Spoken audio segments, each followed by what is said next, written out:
So Speaker Gingrich, thank you very much for that.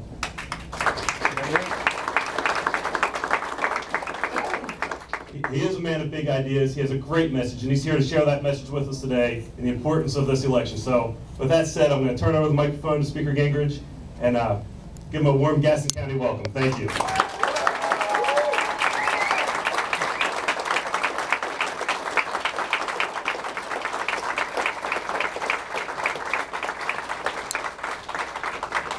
Well, first of all, thank you very much for helping organize this, and Wayne, thank you for your help all across the state.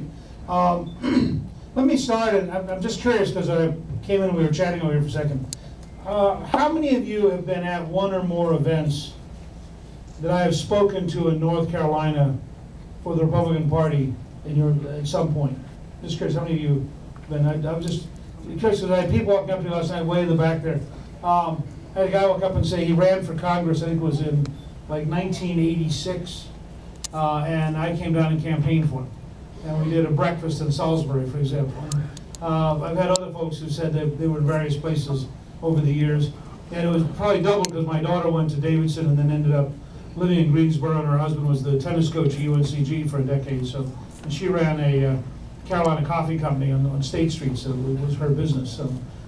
We took every excuse we could to get back to Carolina and talk to folks. I want to build on what your chairman said. This is, I think, the most important election of our lifetime. And I think you had another example of it yesterday with President Obama at Chapel Hill. If you read his speech, I spent some time last night and read his speech.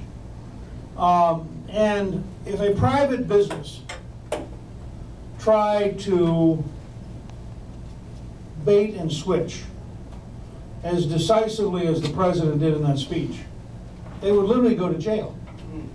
And the president's basically, any of you who've ever had a credit card that you had to pay off over time and you noticed the interest rate? The president, in effect, is saying to young people yesterday, I'm going to borrow billions of dollars so that you won't immediately feel the cost of borrowing money. And by the way, I'm going to borrow it from you.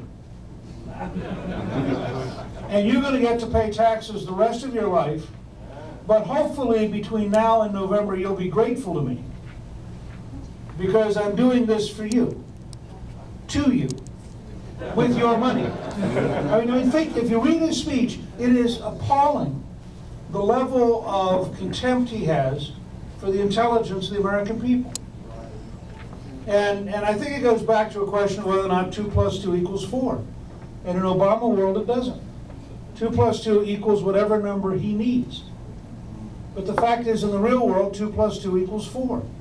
And so we have to say to young people, this is a president who's presiding over the worst recovery since the Great Depression. So when you get out of college with all this debt, you have a high likelihood of not getting a job because of the Obama economy. Second, he has the highest gas prices in history.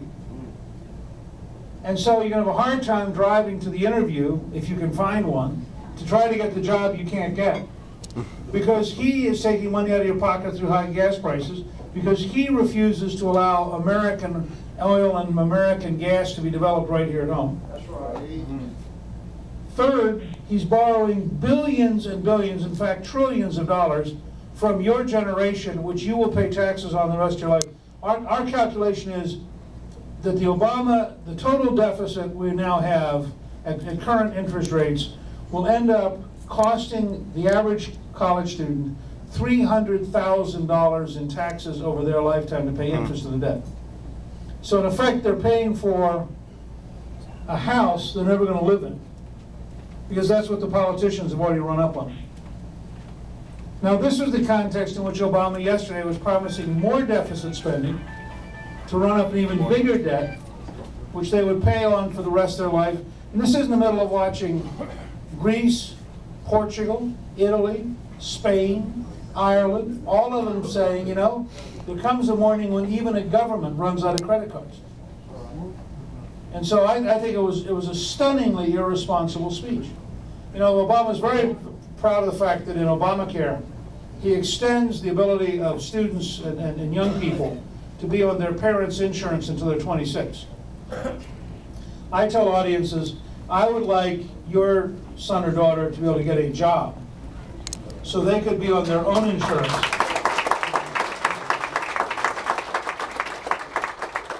And that would provide them the additional opportunity that they can actually move out. And I find the parents actually applaud that concept more than the kids do, but both sides agree that's a better future. So I think we need to run as a Republican Party as the party of jobs, paychecks, affordable gasoline, a party that wants to balance the federal budget and wants to pay down the national debt. And I think we can do that. And I thought yesterday's speech offered a tremendous contrast between where Obama would take this country and where we would take this country. I think that's a very important part of this. I think the Republican Party, and I've been actively involved since 1960 in Georgia, so I've seen the entire growth of the modern Republican Party. I think this is a party which stands for solid conservative principles, and it stands for them in every aspect of life. We are for strong national defense, a point which we need to hammer away at here all across this state. This is a very pro-defense state, and we indicate clearly the difference between Obama crippling national defense and what we would do with it. I think that we have to campaign clearly on getting back to a balanced budget, where Paul Ryan is doing very hard work, and where again we can assume that the liberals will come in and try to frighten everybody while disowning any of the debt they're running up.